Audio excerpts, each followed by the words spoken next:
அதாவது வாராகியை பத்தி பேசிட்டு இருந்தோம். ஒவ்வொரு நேரத்திலும் பார்த்தேன்னா ஒவ்வொரு சுவாமி வந்து ட்ரெண்டிங் ஆகும். இன்னைக்கு வாராகி ட்ரெண்டிங். நிறைய பேருக்கு வாராகினா என்னன்னே தெரியாம வாராகிய எவனை கேட்டாலும் வாராகி உபாசகருங்கிறான். அதாவது நல்லா தெரிஞ்சுக்கோங்க, ஒரு தேவதையினுடைய உபாசகன் அப்படின்னா மினிமம் அந்த மூல மந்திரத்தை குறைஞ்சது 7 லட்சம் தடவை அவன் சொல்லியிருக்கணும். 3.5 லட்சம், அதுக்கு பாதி 3.5 லட்சம் அவன் தர்ப்பணம் பண்ணிருக்கணும். இவன் தான் அப்பா அம்மாவுக்கே தர்ப்பணம் பண்ண மாட்டேங்கிறானே, ஆத்தாளுக்கு பண்ணுவான் அவன். ரைட்டு. அடுத்தது 3.5 லட்சத்துல பாதி 1.25 லட்சம் ஹோமம் பண்ணிருக்கணும்.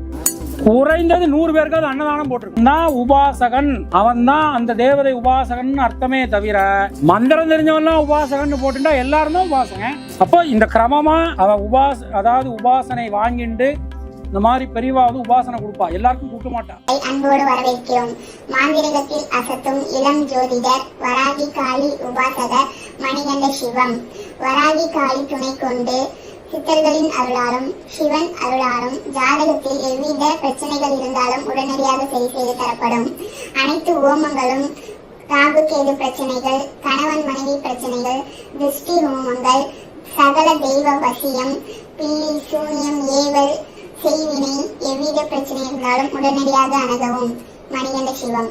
குருஜியின் முழு ஞான சக்தியை கொண்டு அமாவாசை ராகு கால யமகண்ட யாகத்தில் அனைத்து பிரச்சனையும் சரி செய்து தரப்படும்.